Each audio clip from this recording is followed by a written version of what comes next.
तिच्या काटवा मुलगा तुझा काल बनणारा स्वभाव काय होतो बघा.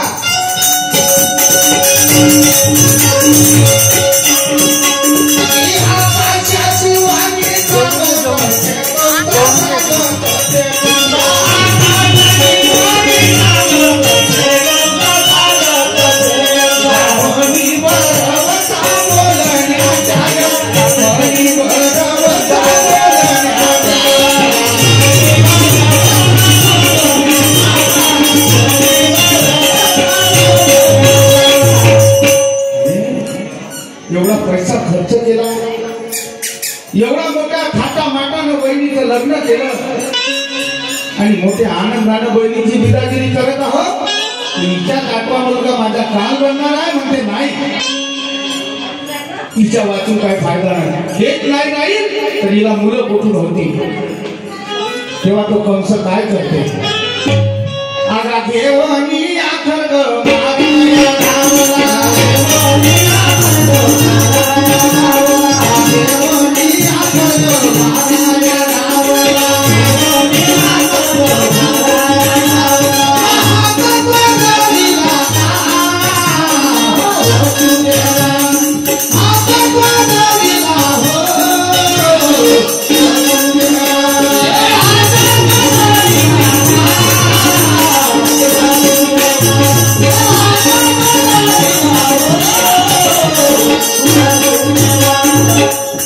वसुदेव वाढवे झाले म्हणते. कंसा, तू माझ्या पत्नीला मारू नकोस. देवकीचा 8वा मुलगा तुझा वध करणार आहे ना. एक मुलगा तुझ्याकडे आणून देईल, परंतु माझ्या पत्नीला मारण्याचा अधिकार तुझा नाही. जोपर्यंत मी आहे तोपर्यंत माझ्या पत्नीला तू हात सुद्धा लावू शकत. तर म्हणते काय करू. तर म्हणते माझी गोष्ट आहे. तर म्हणते कोणती. आगा देईन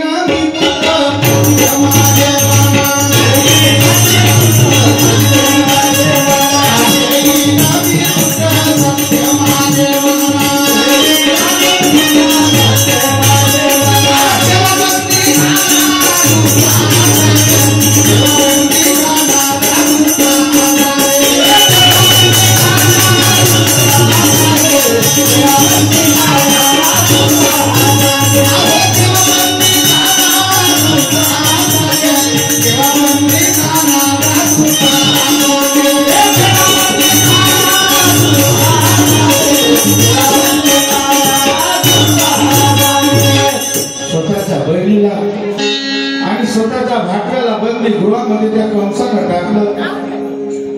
हातामध्ये हात कड्या टाकल्या, पायामध्ये बेड्या टाकल्या आणि काय 6 मुलं त्या देवकीचे मारल्या गेले. 7वा पुत्र बळीराम, वसुदेवाची पहिली पत्नी रोहिणी, तिच्या उदरी नेऊन टाकला. आणि 8वा पुत्र जेव्हा कृष्ण भगवान जन्माला आला तेव्हा काय झालं बघा. आधी क्रूर कंसाच्या बंदी गृहात माता देवकी झाली प्रसूत. बहार करी होते झोपेत, उघडली सारे तारे वचित, जवळ जोडोरे जोड. उघडली सारे तारे वचित, जवळ जोडोरे जोड.